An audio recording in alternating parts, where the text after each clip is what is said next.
Hello and welcome back to CCSP certified channel. Today I'm going to cover next 5 set of questions, and if you are new to my channel, I would like to inform that this is topic 7 going on. Before this, I have already covered over 90% of the syllabus with 6 topics, encryption and cryptography and uses of the same in securing data in the cloud, IAM, cloud characteristics, risk in the cloud, international laws and standards, and the miscellaneous. So this is topic 7 where I have started the exam questions. So questions seen by my candidate, I am discussing them and explaining how to attempt them. And this is third topic going on. Prior this, I have already covered the first 10 set of the questions. So do watch them before watching this. Now I will cover remaining 10% of the theory via this question set. So before starting the question, I quickly explain why I started this video series. So couple of years before, when I have cleared my exam, there was not good enough content available on the internet for the CCSP exam, especially free content. So I decided I will prepare this free content for the candidates who cannot afford the uh, classroom study and want free study to be used for their preparation. So my focus is to help you get further faster in your CCSP exam certification. So I will cover high probability exam topics in this video series. Also difficult exam concept, because sound SO concept is very important to clear any of the IC square exam, especially CCSP, and also questions from various sources. So I do cover classroom teaching also, so I conduct feedback from the candidates. Also the YouTube followers share me the feedback, and official question bank I refer. So I have already covered theory along with the questions, but here in this lecture series 7 I will cover more detail about the questions and how to attempt them. So my focus is to get you further faster in your exam certification. I will use my 15 years of industry experience to clear your exam certification. I have CCSP and CISSP certification along with other cloud certifications. And in case some candidate ask me whether it will be sufficient, do they need anything else preparation, to need they need classes, so no. But in case you are not sound on your concept, you need more comprehensive and effective study, you need someone who can assist you in your doubts or can explain the concept in more detail, or can explain the theory in the more uh, better way, then I do conduct some classroom teaching. Also, I sell some self-paced training program also. So you can write me at the ccsp-certified at gmail.com or WhatsApp me on this number in case you are interested for more comprehensive and personalized training requirement here. If you have those requirements, then you can reach me. I will assist you. I will have a services to offer with the nominal price for you. Now we come to the topics, which is the question set. So we'll attempt the question and we'll see how to attempt in the exam. So first one is the question number 11. This also being seen by one of the candidate, and I will explain how to attempt these questions, such questions. So an organization has decided to move to the cloud. So they are still not on the cloud. Important point to remember. And what is the best operation control for the organizations to avoid data exfiltration? So in such type of questions, you have to first read the options, because sometimes the base option is not available in the choice. So what are the options? Like we have a data classification, CASB, firewall, and DLP. So you must be aware about what this tool all about and what are these keywords, and then you should attempt the question. So we'll see that. First, we have to see that this is first time they are moving to cloud, so they have no cloud data or presence. Second thing is that they want operational controls. So what are the controls which as a operational you can implement? So we have a data classification, as we have read also. Data classification is the property or the responsibility of the data owner.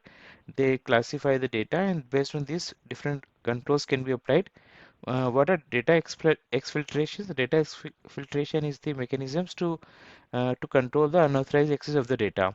So the data classification is important, but it does not give you assurance that there will be no data exfiltration. So even though I have classified a tool or a data is a like of company use or of extreme sensitivity or extreme important, but still there is no tool I use. I cannot control this. Then firewall, I discussed firewall. So data filtration will be gone out of the option. Firewall also only for the traffic control, but specific to data, it does not work on the data control. We have a CASB and DLP. Both are correct answer for this question, but CASB is much better answer because CASB is a more powerful tool than DLP, which can not only control the data in the cloud, but also the can apply the organization policy and can flow control the data from on-premise to the cloud. So we'll go with the CASB, but sometime as I explained, CCSP do some cunningness. They remove the best answer for the from the question.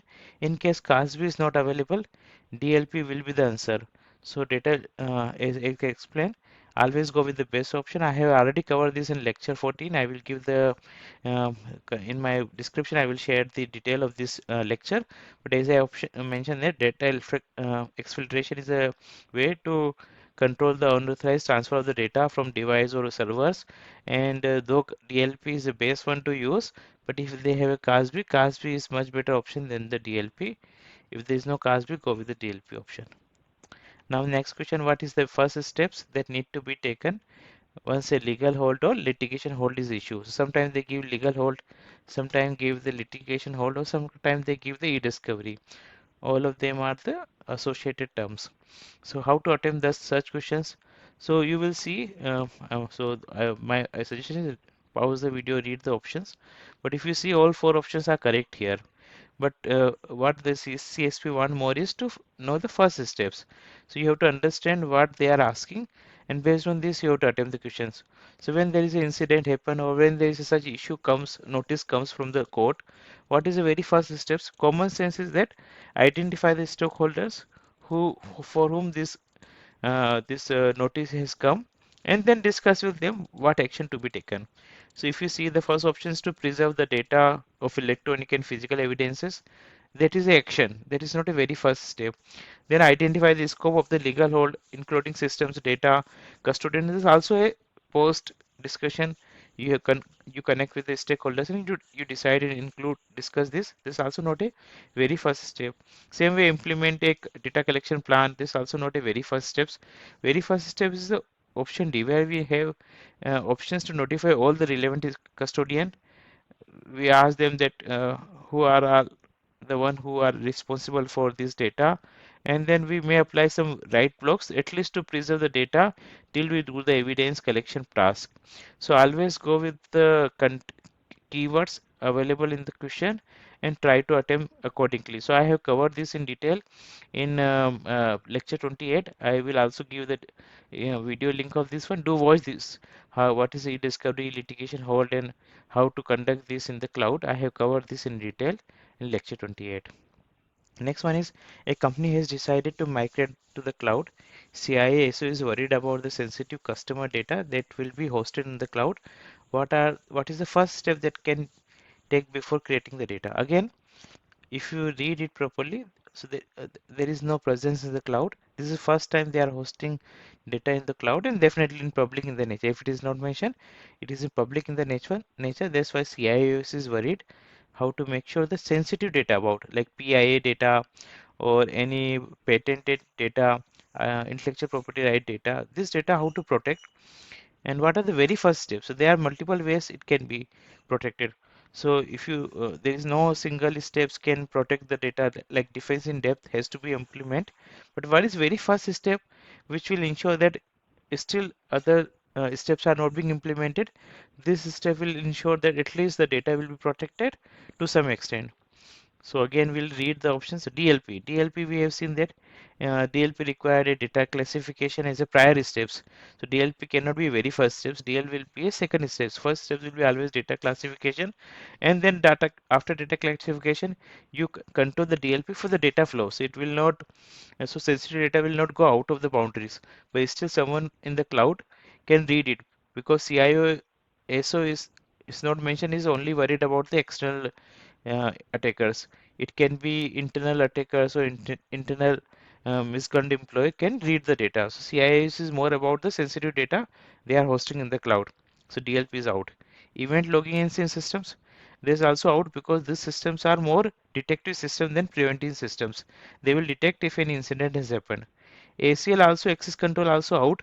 Access control will ensure that who can access what, but still if you have access, let's say there are some by default access given to the cloud providers, and because they want to manage everything, that's why they can still read the data. But encryption is a very important, and based on the answer you have to select, based on the option you have to select the best answer.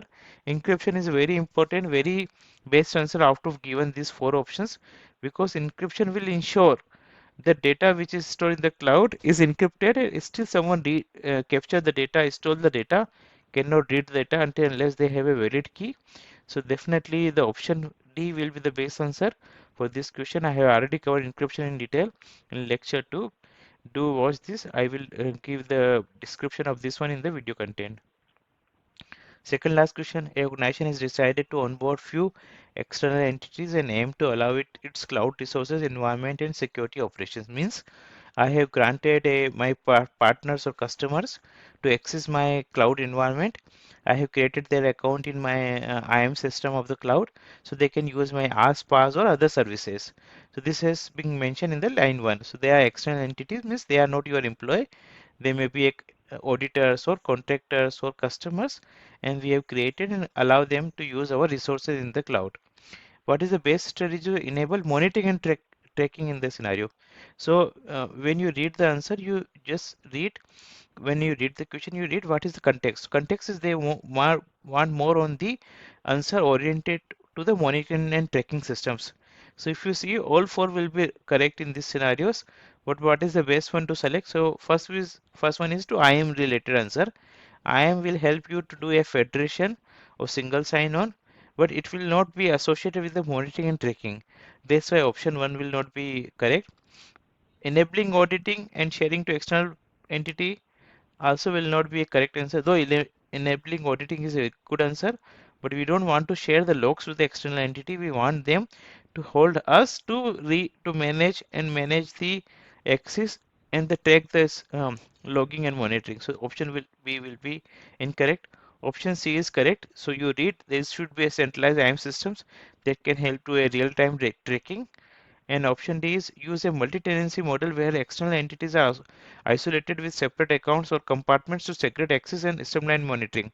So this is for the good best practices to how to manage the user, but this is a multi-tenancy model they are asking, where we use multi-tenant systems like public cloud systems or multiple cloud vendors.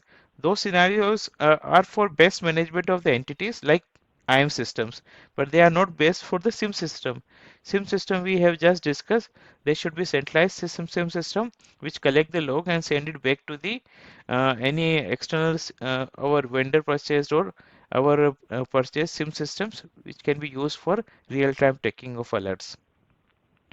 Last question in this one now. I have covered this SIEM system in detail in lecture 47.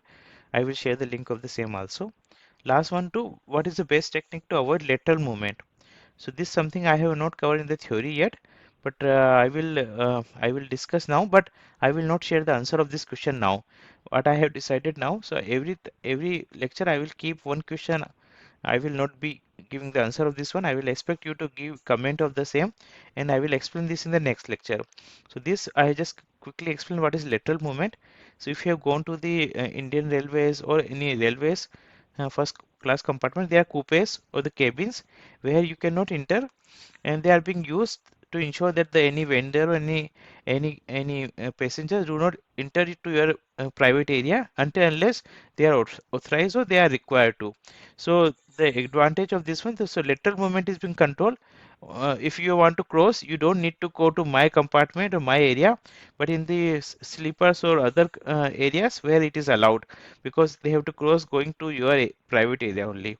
So you have to read this, identify which will be best answer, and comment whether it will be A, B, C, D. I will explain this in next lecture.